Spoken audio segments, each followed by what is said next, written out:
Saksone, yes.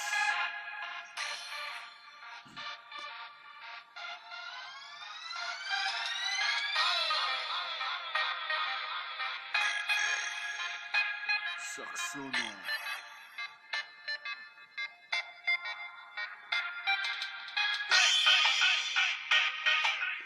Nekada je jedno bila jedna djevojka sa sela, zvana Hajrija.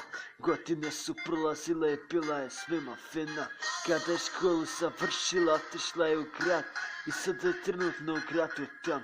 Vrijeme je prolazilo, bilo je i svega. Malo po malo, ama svako je sela od omladina ne ode. A ja sam do tu gdje sam sad.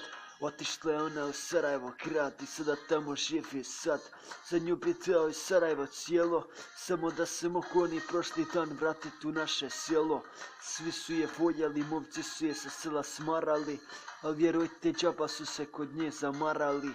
Sak sme bit svaki lako sastavi, ko mi šta kaže, ja to za njega napravim. Da vam kažem, ona je rodica moja i to ponajbolja.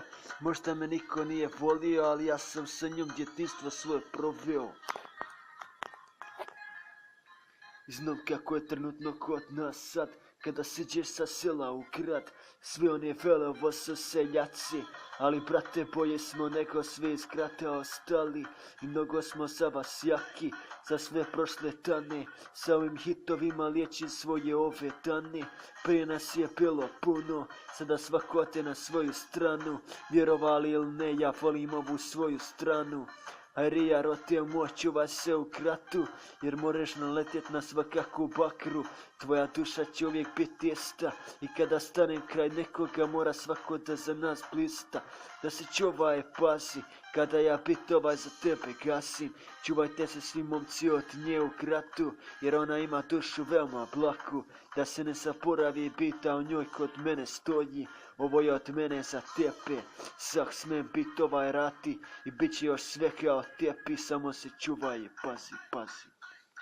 Yes, aha, okej, od mene za tebe, Hajrija, sak smem 205, aha. Yes.